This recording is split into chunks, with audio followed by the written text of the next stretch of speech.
O ex-ministro Sérgio Moro sabia, claro, o impacto que teria a sua saída do governo e sabia que esse impacto seria multiplicado por 1000 se ele saísse atirando. O homem que é o maior símbolo de justiça do país sabe também que não pode atirar à toa, pelo simples fato de que 200 milhões de pessoas confiam nele, mais do que em qualquer outro, como um homem justo. Se as pessoas têm a certeza de que ele só ia atirar em caso de absoluta necessidade, ou seja, se estivesse diante de um inimigo que precisa ser abatido. Sérgio Moro saiu do governo atirando, portanto, disposto a abater o presidente da República.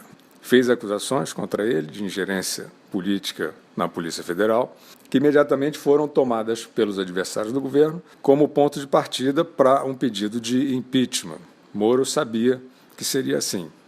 As investigações vão buscar os fatos, vão determinar se houve crime, e não existe crime sem provas. Se Sérgio Moro tem as provas, o melhor seria ter apresentado imediatamente, especialmente porque, como já dissemos, ele é o maior símbolo de justiça do país, pelo menos até o momento. Diante de uma posição tão grave que coloca um presidente sob suspeita, a sociedade não espera de uma autoridade como Sérgio Moro alegações, hipóteses. Até aqui foi o que Moro apresentou. Ele alega que Bolsonaro interferiu politicamente na Polícia Federal e Bolsonaro alega que não interferiu. E agora? Sérgio Moro montou um aparato para divulgação da sua denúncia. E na véspera, enquanto dizia a aliados que não sairia, os especuladores já tinham a informação da sua demissão. Talvez tenha sido um prêmio por um ano de especulação. Moro fez chegar aos veículos de imprensa que fazem oposição ao governo, e aí oposição, em alguns casos, sendo um eufemismo para sabotagem, como Moro sabe e sentiu na pele. Moro, então, fez chegar cópias impressas de mensagens particulares dele com o presidente da República. Um ex-juiz sabe bem a gravidade desse ato.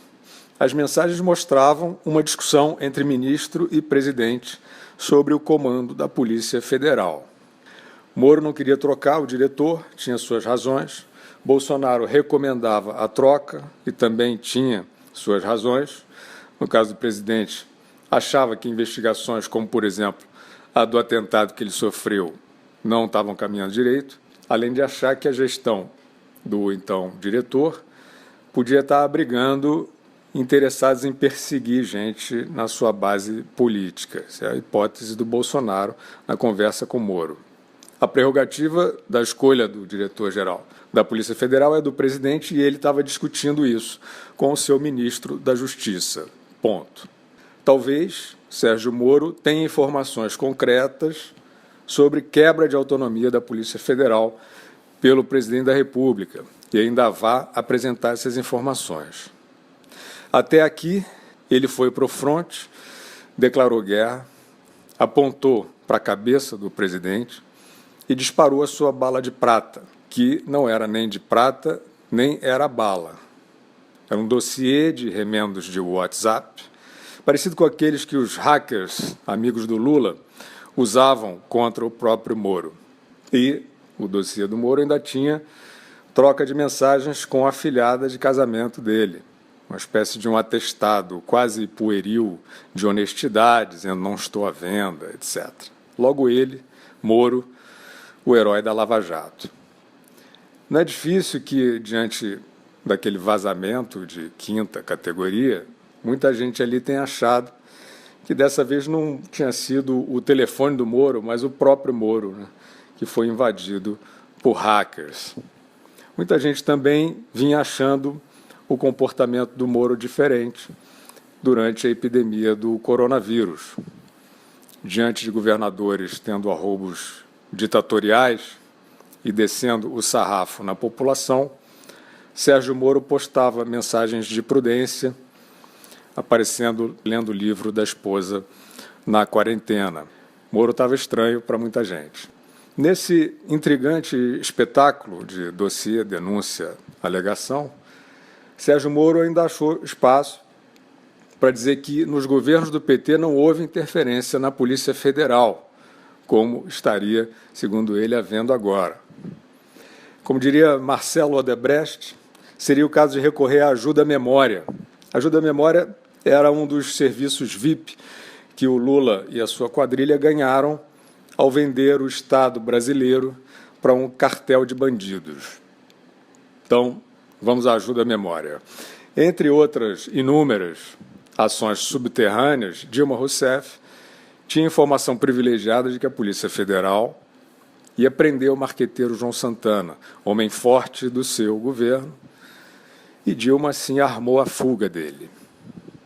Outra ajuda-memória para Sérgio Moro. A delação, João Santana está na gaveta e Dilma está solta. O ministro da Justiça, naquela época, era um despachante partidário encarregado de fazer ali, junto com o Janot e o STF, todas as investigações contra a gangue petista morrerem na praia. Moro se esqueceu de tudo isso. A Polícia Federal é uma instituição admirável desde antes da Lava Jato e conseguiu ser eficaz em vários momentos, apesar de injunções políticas que sofreu aí ao longo da história. Mas citar o PT como exemplo de respeito a qualquer instituição pública equivale a oferecer o Nobel de Medicina ao coronavírus. Ainda mais se você é o ex-juiz Sérgio Moro, o homem que prendeu Lula. O Brasil está perplexo. A missão Moro-Bolsonaro, que não poderia falhar, falhou miseravelmente. Os dois tinham a obrigação cívica de levar essa missão até o fim. E agora? Agora é preciso entender, com muita clareza, onde está o elemento de traição ao país.